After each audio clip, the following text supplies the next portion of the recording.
आदरणीय प्रधानमंत्री मोदी जी के नेतृत्व में हमारी फाइनेंस मिनिस्टर निर्मला सीतारमण जी ने एक बहुत ही जबरदस्त इस प्रकार का बजट पेश किया है।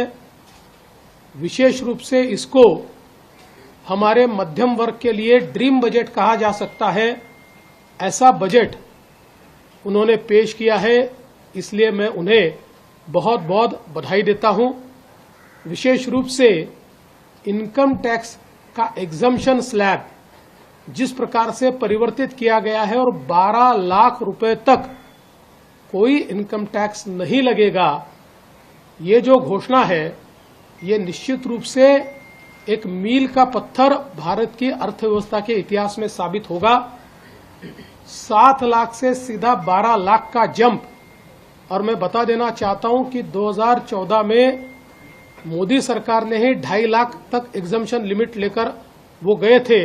वहां से लेकर अब 12 लाख तक का ये सफर हमारे मिडिल क्लास, सैलरीड और हमारे जो नए तरुण है, इनके लिए एक बहुत ही सुखकारी इस प्रकार का अनुभव होगा।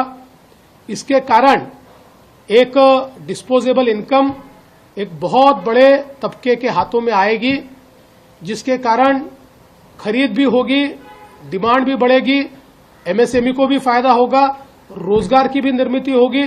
तो एक प्रकार से इसका एक बड़ा अर्थव्यवस्था पर इफेक्ट हमको दिखाई देने वाला है।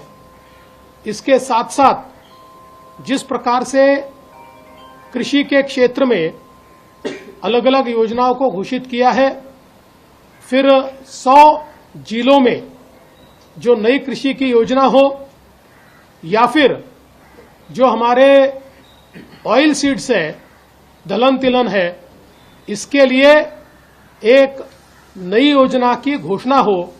इस नई योजना के कारण बड़े पैमाने पर किसानों को फायदा होगा और केंद्र सरकार 100% माल खरीदने की बात कर रही है। इससे किसानों को बहुत बड़ा फायदा होने वाला है।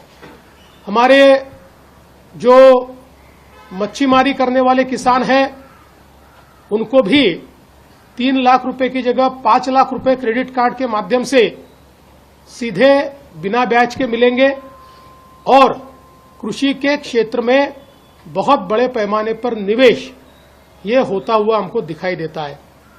विशेष रूप से हमारी युवा शक्ति के लिए एमएसएमई का क्षेत्र ये बहुत महत्वपूर्ण है। इस क्षेत्र में भी जो क्रेडिट लिमिट है और जो थ्रेशोल्ड लिमिट है, ये दोनों को बढ़ाने के कारण एमएसएमई को विशेष रूप से फायदा होने वाला है। उसके साथ साथ हमारे जो स्टार्टअप इकोसिस्टम है, चूंकि महाराष्ट्र ये देश का सबसे बड़ा स्टार्टअप हब बन चुका है, तो स्टार्टअप्स को भी जो 20 करोड़ रुपए तक ऋण देने की बात कही गई है, इससे स्टार्टअप इकोसिस्टम को बूस्ट मिलेगा और हमारे युवाओं को बड़े पैमाने पर इसके माध्यम से रोजगार भी मिलेगा।